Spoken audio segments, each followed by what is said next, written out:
question I get asked quite often, how do you get into IT or how do you get into digital marketing? And do you have a degree in digital marketing or do you have a degree in IT? And the answer is no, I don't have a degree in IT or a degree in marketing. And I'm not a technician, but over the years, I've learned the fundamentals of building businesses because it's just, you learn on the job.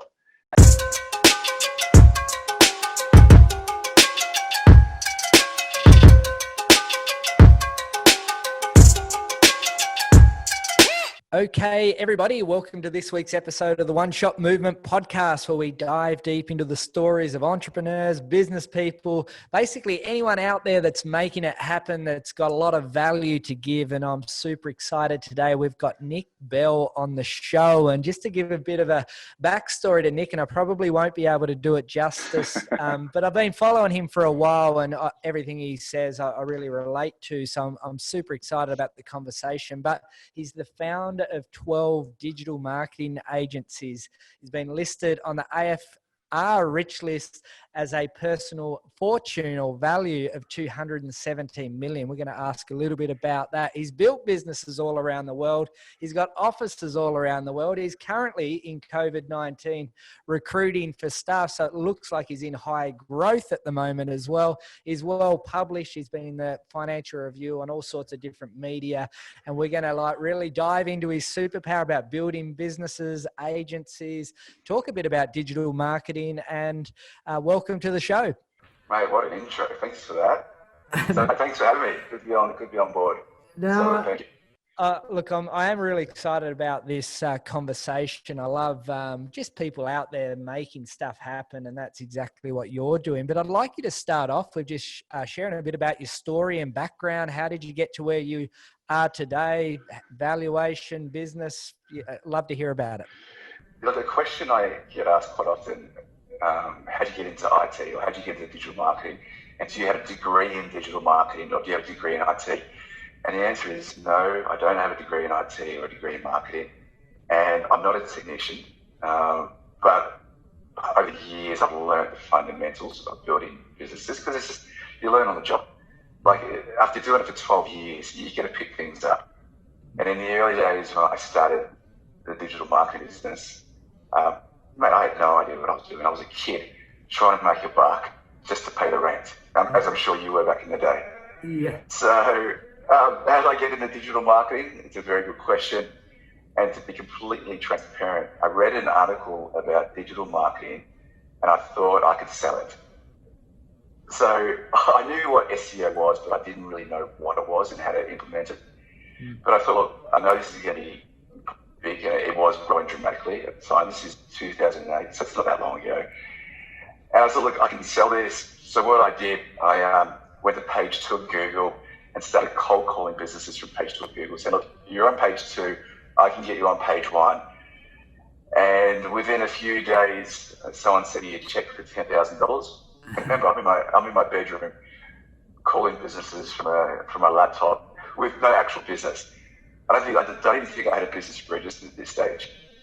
I was literally just winging it from the bedroom, and I got a website built in India now for a couple of bucks. Anyways, someone sent me a check for $10,000 within a few days. I thought, shit, this is the real business here. In the early days, what I'd do, I'd take a cut, and then I was the middleman, and then I'd have a company overseas fulfill the work, and I'd run all the account management, the finances, and the sales. And once I had enough money in the bank, then I started hiring people locally and grew the business organically. So, yeah, look, it was, I'll be honest with you, in the early days, it was the Wild West. There was no structure. There was no processes.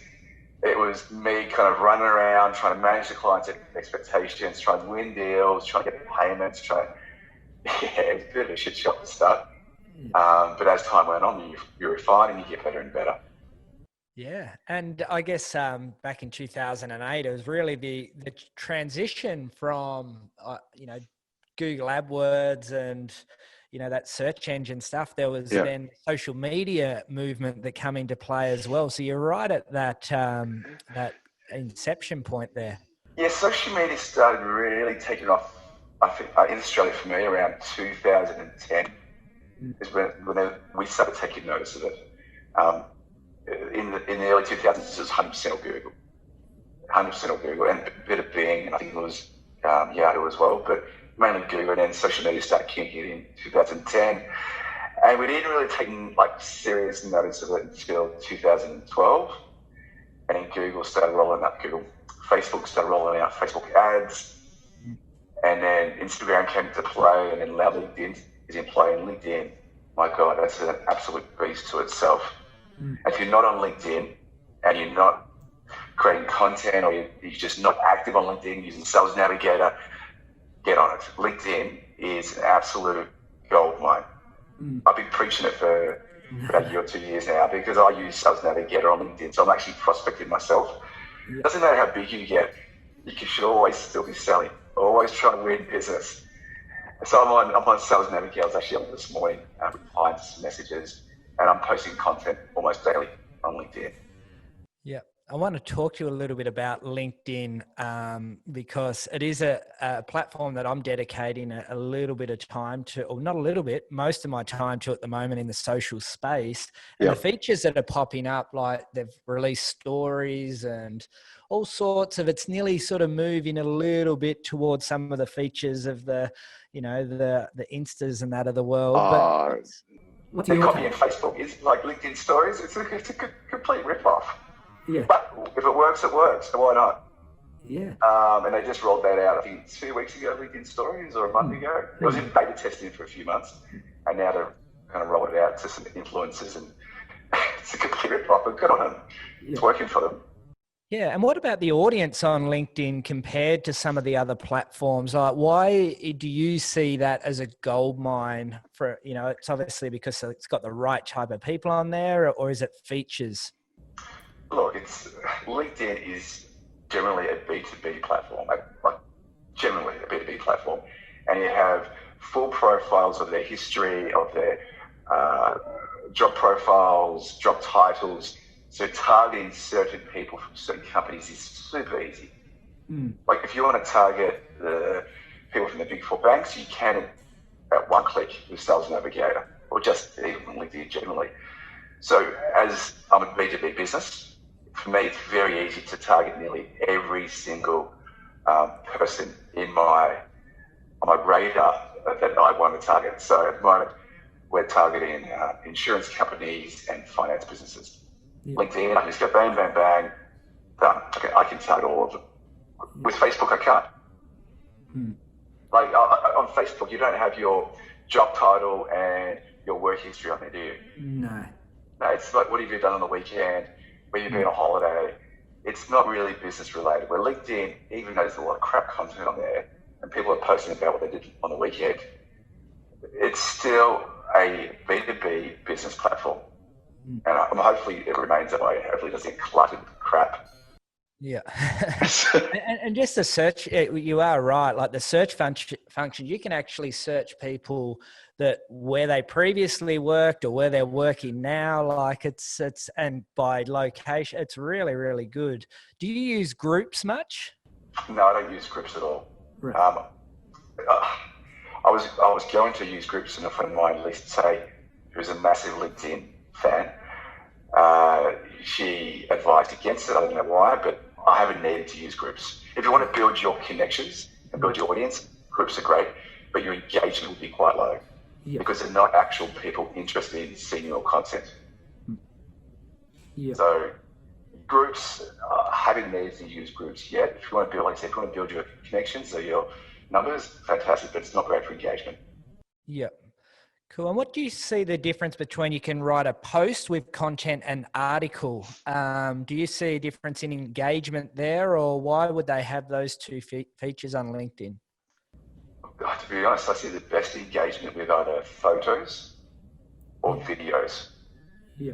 I know Lisa Tate posted one of her Instagram photos the other day. She's recycling her old Instagram photos. Yeah. And I think that got 700 likes in one day. Yeah, it's incredible. And it was just an Instagram photo that she then posted on LinkedIn. Even with videos, you get better engagement with videos. Articles, I found the engagement quite poor. People want to visually see and listen rather than having to read a long article. So if you are posting on LinkedIn, I highly recommend either photos or videos moving forward. Yeah. I'll rarely post articles. Yeah. Yeah. Just the engagement's crap. Yeah. Cool. And you are the founder of 12 digital agencies. Do you want to describe a few of those? Because there's one, Removify, and different types of agencies. And why isn't it all under a stop shop? Are you trying to build and sell these individually? I get asked this question quite often. So there's 12 agencies in the group, but you don't hear about the ones that have failed. So I'll talk about the ones that have actually failed first. So a few years ago, I had a business called CRO, or Conversion X. I was the investor. I wasn't running the business, but I was still part of it. The business model was wrong. It's a conversion optimization, so optimizing websites so they turn traffic into leads or sales. The whole business model is wrong. The person driving the business, even though he's a mate of mine, wasn't right. So that business failed. I had an organic social business called Social Media Team. And the challenge with organic social, which is creating a lot of content. So you need to post content daily, create creative. It's very resource heavy. And to actually make any money, you need pretty substantial retainers. So trying to get someone to pay with, say, $5,000 to $10,000 a month for organic social, where it's very hard to show ROI.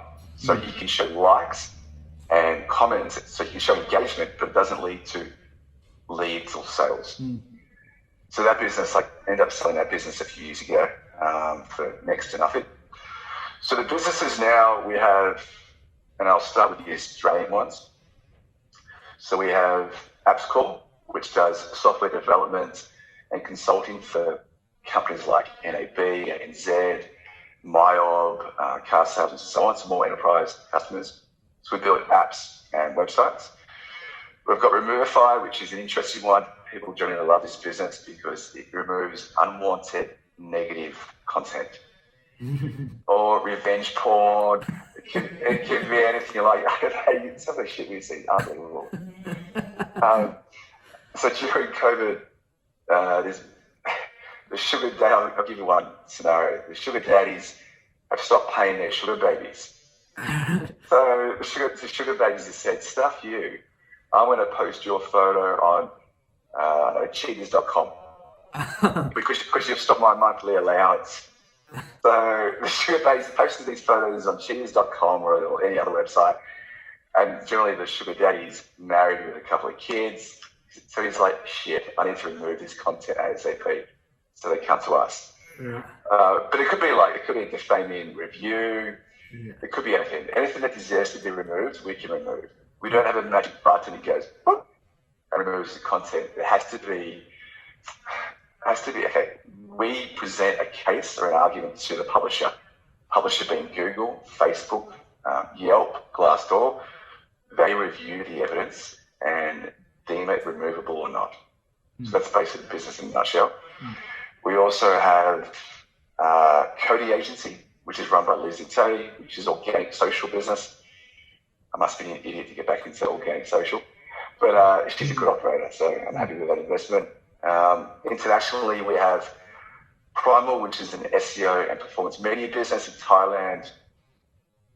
Sorry, mate, I'm losing track. Thailand, Malaysia, Vietnam. We have First Page in Singapore, Hong Kong.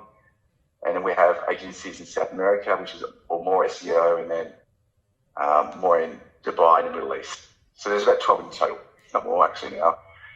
There's a few. and I'm losing track. I'm losing track of the team because we're growing so quickly and hiring so many people.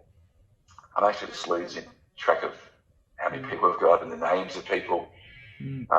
We thought COVID was going to decimate the business. The thing is, COVID's actually kind of brought I hate to say this, but the strong to the top. And the agencies that have been run poorly, they're getting wiped out. So if you don't have strong processes and strong systems, and you've got a poor balance sheet, you're out of here. The ones that have a great balance sheet and great processes, they're the ones that are thriving. So during COVID, we've employed over 150 people so far, and hiring more. So our business has been good, thankfully. While we're talking about hiring, what do you do from a hiring perspective? Do you hire, like your typical VA style person from the Philippines or that? No, countries none or? of that. None of that. Yeah. I mean, if you've heard some of my stuff, I'm so anti-offshoring. Yeah. And I'm not opposed to it, but just for my businesses, I'm anti it. And I think actually I wrote one article about it. It was about offshoring.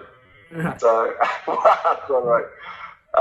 No, all our team is hired locally. So if we have a team in Singapore, then they're based in Singapore. Yep. Same with Hong Kong. And then that team in Singapore will target the local market in Singapore. Yep.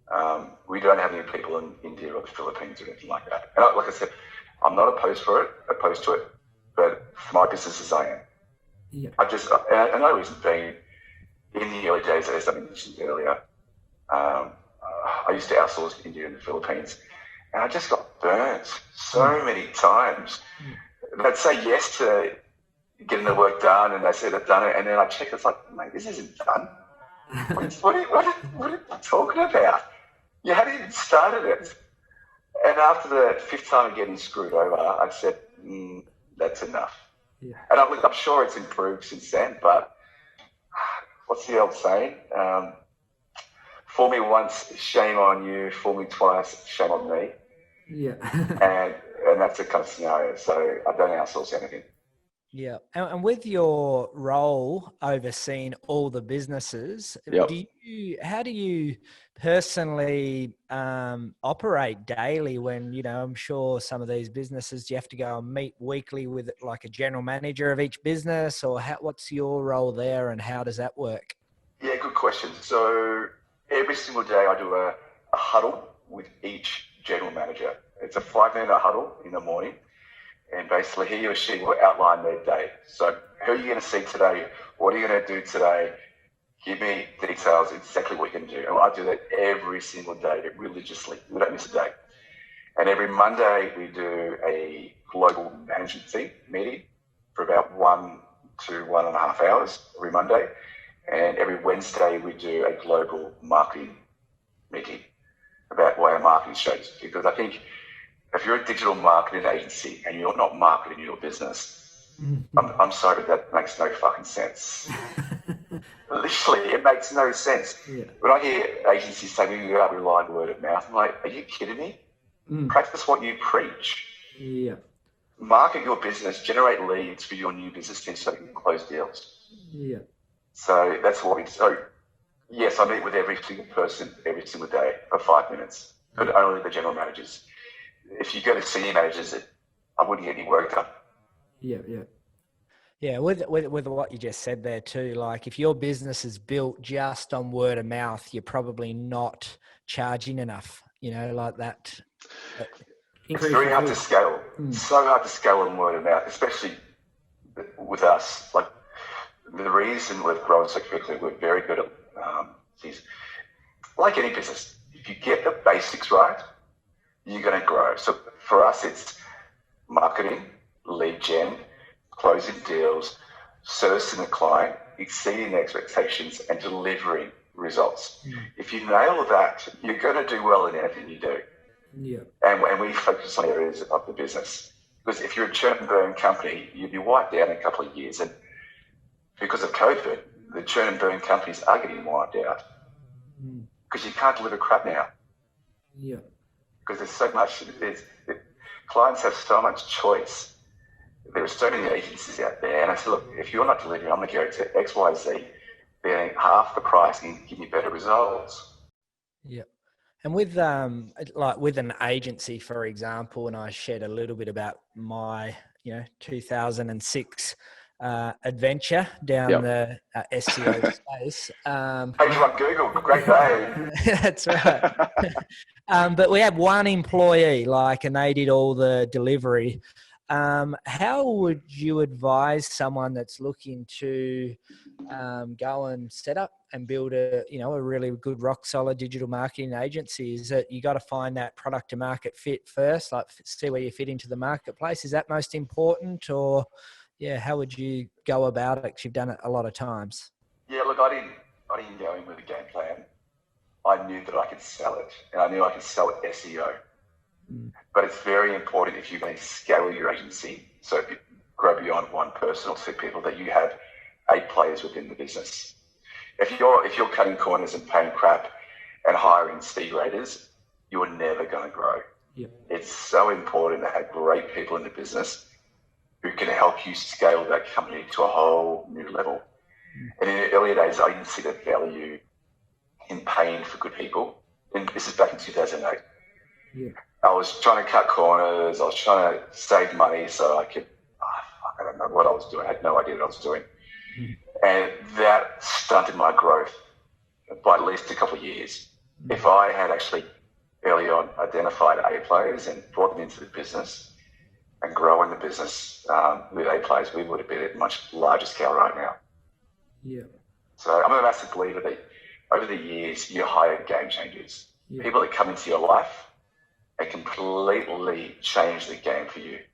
And I've had probably 10 to 12 of them over years who've come into the organization and it's gone blowing up business, and we've gone from this to just say 500 people to 1,000 people in a matter of 18 months. Wow. Yeah. And what about, do you have a model where, like, say one person that's doing the delivery, do you work out how to scale the business? Say, like, if I got one person, that person should have 10K clients a month, or is that the type of way you work out the numbers to see how the business model can work? Or I'm going to give you all my insider secrets here. So our company is split up into enterprise and SME. So we have an enterprise division. So we have a technical team, an account management team, and a sales team dedicated to winning enterprise clients. And then we have an SME division that is dedicated to the smaller clients. And we have one person that specializes in writing content, one specializes in updating the website. So every single person has one priority. Right. We don't have a jack of all trades that does everything. Yeah. At our scale, it's just not feasible. In the early days, I had a jack of all trades. And it was actually a person from Vietnam. He moved to Melbourne. He was quite good at web development, quite good at SEO. So he was a jack of all trades. Yeah. But these days, we've got specialized people that only do certain things. One person only does Facebook ads. So look, it depends on your size. If you're a small agency, I think you need a jack of all trades who can get their hands dirty and not bitch and complain and just do what needs to be done to get the job done. Yeah. And with, while we're talking a bit about Facebook ads and, individualized skills, I spend a lot of money on paid advertising. I've got my own digital agency or team that work on that. That's outsourced. It's in Australia. It's not offshore, but they work on my digital paid stuff. What's your take and opinion on paid versus organic? Should you be doing both, or have you seen such a change in the way social media platforms deal with organic that it's just got to be paid? It really depends on your business and your business model. I want to share with you what we do for our agencies. So we're very strong in SEO. So if you go to Singapore, we're number one for SEO, same with Hong Kong and even Thailand. We dominate Google ads. We do Google display advertising. We do Facebook ads. We don't do Instagram ads because the quality of the leads aren't great for our business. LinkedIn ads, I'll be honest with you, we don't do it. The CPA is quite high. And the quality of the leads aren't great, which I'm surprised by. But we post daily on LinkedIn. So if you see our agency LinkedIn pages, we're posting every single day because the organic reach is unbelievable. We also do weekly EDMs to our database, and we're not selling them crap, we're giving them value. Yeah.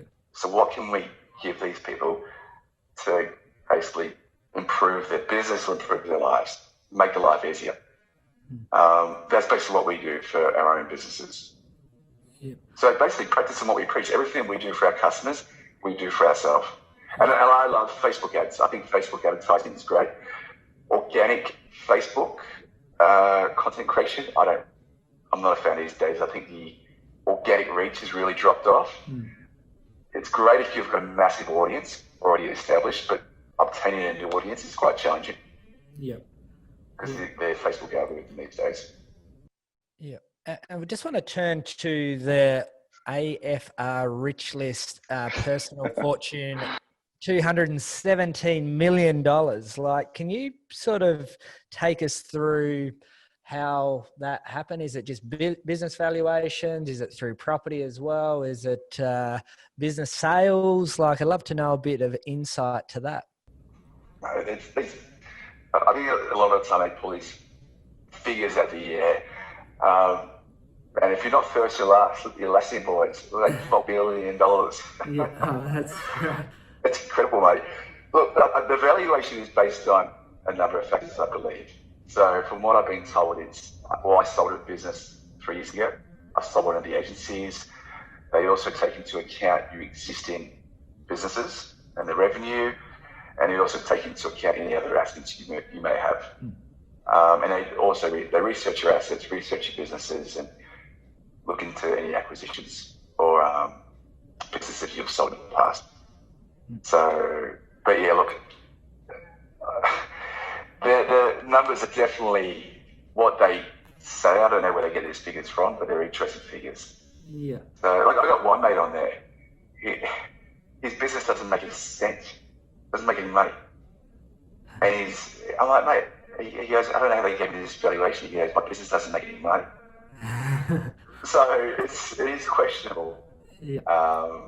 But yeah, I don't know. Good for PR, that's for sure. And what about, are you somebody that, you know, you can focus on business? I'm a big, I've had 5 fitness clubs. I've set up 22 franchises before. I've built businesses, but I've always had the philosophy since 2002 when I started my first business to build cash and then invest into property. And I've got invested into a couple of private companies as well. Yep. What's your philosophy around that? Look, I'm all about diversity as long as it doesn't distract you from the main focus. So my main focus is building agencies, and I'm working on a new business with Lisa Takewood and Listening, but it's always been building the agencies, and the other stuff is secondary. I do buy a lot of property and I invest a lot into stocks, especially with COVID. It's just opportunity galore right now. Yeah. It's a bubble growing and growing, and it pops end of the year, who knows? Yeah. But any capital I do accumulate, I do invest into property and stocks. But if you're one of these people that starts this business, then does another business, and does another business, it's very hard to focus on one and nail it. So I focus on agencies, even though we've got multiple businesses. They're still very similar businesses. If I had an agency that decided to open restaurants and then maybe a hotel, they're completely different businesses. And that's a distraction from my main focus. And it's just dumb. In the early days, that's what I did. We were growing so quickly, and business was generating a lot of money. So I decided to throw money at these crappy businesses. And it was an absolute disaster. When I realigned my focus and just focused on building the agency group, that's when we started growing exponentially. Yeah. And what about for you? Like for me, one of the key things that I've always, built my success on is having good mentors, advisors, hanging around the right type of people. Is that something that you've actively done to help you with your success, or? I'm a massive fan of mentors. Massive fan of mentors. In the early days, I didn't see the value in having a mentor. I felt I could do it myself, stuff everyone else. I don't need any help or advice. And in 2010, I met the client and I didn't see him. We got on really well, and he started advising me on what I should do. I need to get a proper accountant, a proper lawyer. And from there, I'm like, I need to start asking more questions. I need to start networking more. asking questions and learning from people that are doing far better than me. And ever since then, I network like a crazy man now. And I ask a lot of questions to people. So if if their business is far larger than mine, I will ask them 1,000 questions. How do you do this? What are your thoughts on this? What would I do here? I'm not shy about it. But I said, look, I really want to learn from you. Can I ask you a few questions? And I've actually got a WhatsApp group. I've got a WhatsApp group with about 10 entrepreneurs. The smallest business here, I've got sort of insect flying in my face. The smallest business here is about $100 million. And if I'm stuck on something, I'll put a message on the group saying, guys, stuck here, what are your thoughts? And they'll come back with suggestions. And then someone give me a call and talk me through it. Like I said, I'm a massive fan of mentors, and the new business I'm launching with Lisa called Listnik.com, it connects mentees with mentors. Because I think there's no platform on the market that actually does that efficiently and properly. And I wouldn't be where I am now without mentors. It's been an absolute game changer for me. Yeah. It's a really good trait to have, because some people have the ego where they do want to be the smartest person in the room and they don't know how to manage their downside and risk, where I would rather be in the room with the smartest people. That's the most important thing. I know a few guys who think they're the smartest guy in the room and believe that they know everything. And that's why your business is small, because you think you're the smartest guy in the room and you don't ask questions, you don't ask for advice or help. It makes no fucking sense. I mean, I'm a massive, I will ask as much help as I can and ask as many questions as I can just to get to where I think the business needs to get to. So, no, I'm all for it, 100%. And on that topic too, I guess this podcast is really about inspiration, education, and talking to people like yourself that has already walked the path, but also point out some basic fundamentals. You know, you do need to be curious. You do need to be open-minded. You do need to ask the right questions and stop listening to your broke brother or your best mate that's got zero interest in entrepreneurship and business. And that's who too many people listen to and then take their advice as the right advice. I think you've just nailed it. Listen to people that have done it before and built substantial businesses. When I've listened to people that haven't built a business and haven't actually been in a situation where they've actually accumulated wealth, I'll be honest with you, it's always gone to shit. So, yeah, don't listen to your brother or your father or your mother. Maybe they're great at what they're doing, that's fantastic, but listen to people that have been there and actually accomplished the goal that you want to achieve. And that's how you're going to grow your business and become a better human being generally. And just, you've got your agencies, they're all international, etc. What's, why are they in so many different countries? Is it to be able to cover all time zones, or is there a strategic reason for you to have businesses in different countries for different agencies? Because you'd be dealing with different tax laws and all sorts of different issues. They might not be issues, but circumstance in the business. Yep. Look, that's a good question. The reason I went to different countries is I wanted to scale faster. So if I could have an agency in Australia and one in Hong Kong at the same time, the idea was to scale both at the same time. And I went to Thailand and Singapore. I just wanted to scale. And then in my mind, the only way to scale faster was to go international. Was it right or wrong? Who knows? It has worked out for us, thankfully. But I've got very good people running those agencies. Because when you've got someone running your business internationally, there's a lot of trust. Because they're basically running your baby and representing you and your brand. And if you've got the wrong general manager or the wrong senior management team running your company, I guarantee it's going to go to crap. So the idea was to scale faster. And our business in Australia was already growing quite fast. And I couldn't open another one here offering exactly the same service. Or maybe I could have just bought one. There you go, that's an idea. So the idea was, look, I'm really tackling the Australian market, and I think I'm going to do quite well here. where else can I take my processes and systems and team and scale? So what I would do is train the person in Australia for 1 year. And then once they're trained up in our systems and processes and how I operate as a business owner, I will then send them off to run the business internationally. So I wouldn't hire someone locally who comes in, starts working in the business or running the business, and then they just get, too much pressure, I can't handle it. The person who takes over the business in Hong Kong knows the pressure they're under and knows how we operate. So, and that's how we do it. So we rarely hire locals to run the company. It's always someone that's been trained in the business for at least a year. Yeah. Cool. And you are international. Are you someone that's passionate about international travel and I was pre-COVID. Yeah. I love traveling. I get asked this question quite often. Why did you open an office in Hong Kong? Or why did you choose Brazil or Panama? And I'll be honest with you. I had a good time there. I enjoyed going out. I enjoyed the nightlife. Yeah. So for me, you can have business should be fun. Like I never take it too seriously. I don't have hissy fits and throw things around. But there's always a solution to a problem. Always is.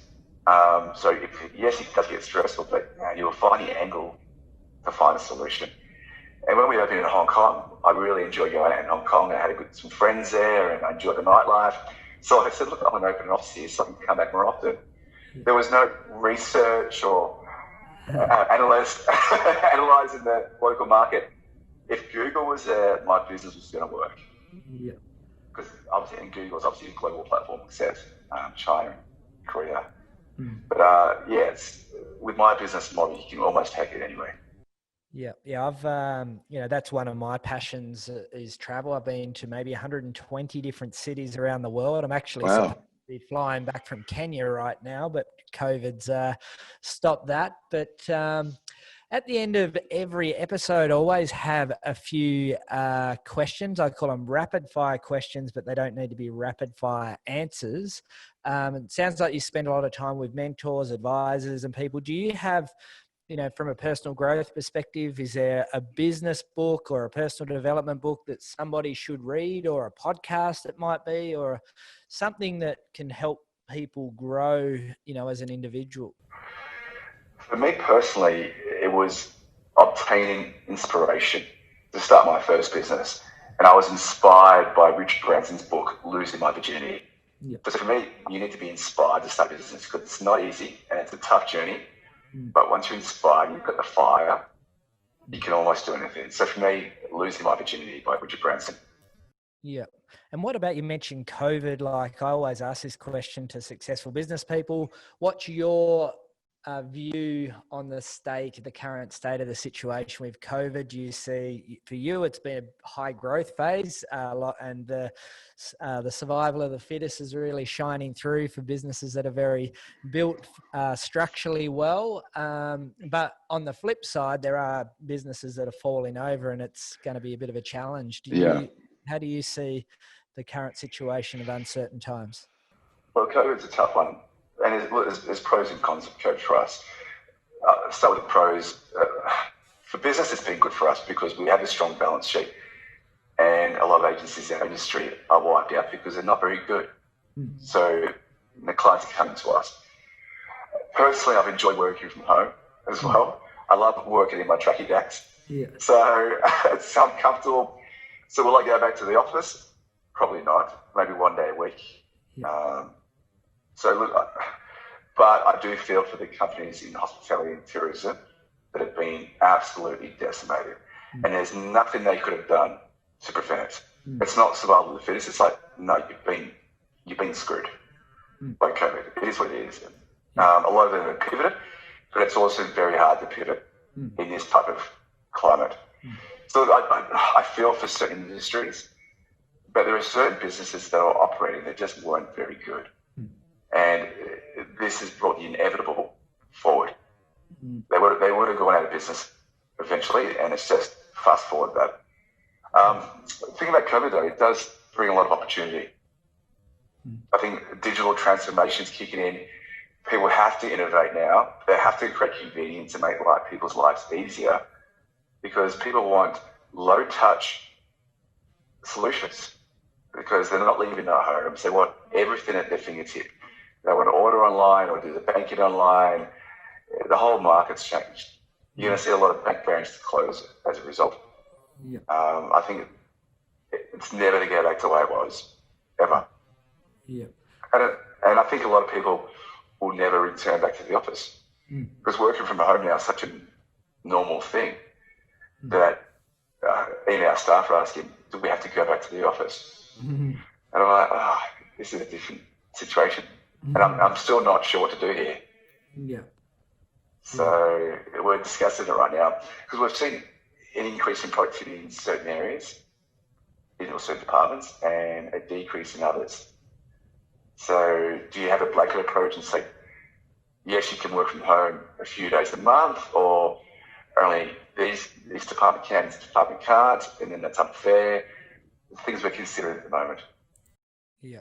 Yeah. Like I have conversations around there's always second and third tier consequences to decisions that are made. So like if somebody the second and third tier consequence of COVID might be that everyone starts working from home, and then the CBD commercial real estate industry tanks.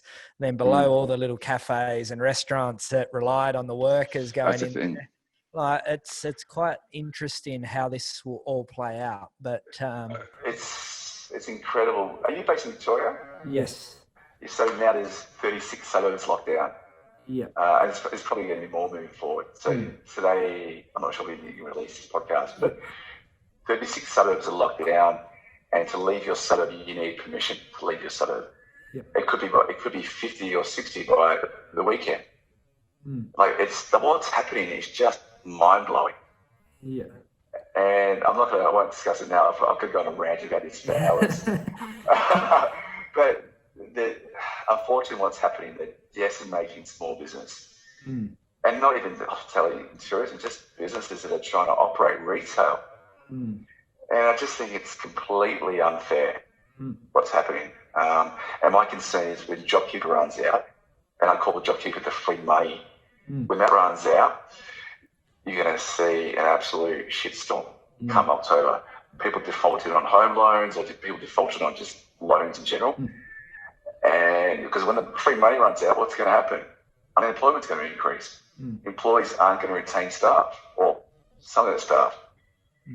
There's a storm brewing, and I don't think people are ready for it. Yeah, no, I totally agree. And yeah, you could talk about this for hours. You could, couldn't you? It's unprecedented what's happened. Yeah. And decisions are being made so quickly by the government that it's like, whoa, are you serious? Why? But yeah, it's interesting. See how it all plays out. Yeah. And what would you say the best bit of advice? Could be from parents, could be from a business mentor, a coach, best bit of advice you've ever received? It was actually from my dad. And it was 2011. The business was making, not to be arrogant, the business was making a lot of money, and I was getting distracted. And he said, pardon the French, pull your fucking head in, which means focus. Yeah. Because I was distracted, I was arriving to work late, leaving early, and the business started declining. Our revenue was declining, and our profit was declining, because I was distracted and not focused around in the business. So the best bit of advice I've ever received over the years was pull your head in and focus. Yeah. Because without focus, it's very hard to scale. Yeah.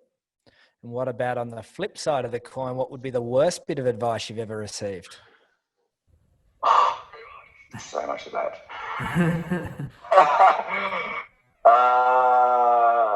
I bought a big chunk of a casino overseas, and the casino went into liquidation.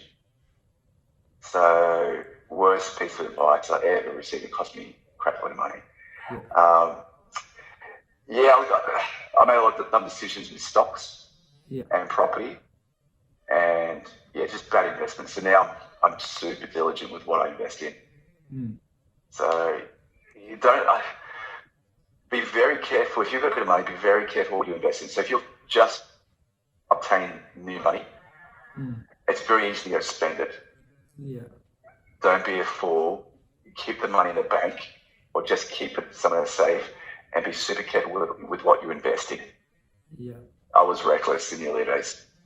Yeah. And what about you just about to launch the mentor-mentee business? Yep. What about your next 3 to 5 years? What's the plan for life, or? No, just you could talk about that project there. Like, Is it? Look, I think the first step is to get that business launched and see the traction. So we launched a landing page 2 weeks ago. It's already had over 2,000 signups, and it's just a landing page. So there's definitely interest there, which is great. We plan to launch it in September this year. And look, once it launches, it's going to market, refine, improve, and give as much value to people as possible. If people see value in what you do, they're going to come back. If they don't, they're not. So it's refining the business model. And whilst I'm doing that, listing business, growing the agencies internationally. So this year we're meant to launch in London, Canada, and the US. And obviously that didn't happen. So once COVID wraps up, we're going to look at launching in those countries again. yeah. And what about where do people find you? Is it websites? Is it LinkedIn? Like, what would you say the best place to get hold of you? Well, the best place to reach me is LinkedIn. Just put Nick Bell into LinkedIn. Got any questions, just shoot me a message on LinkedIn. I'm pretty active on it. Yeah. I actually shut down my Facebook and Instagram pages. Right.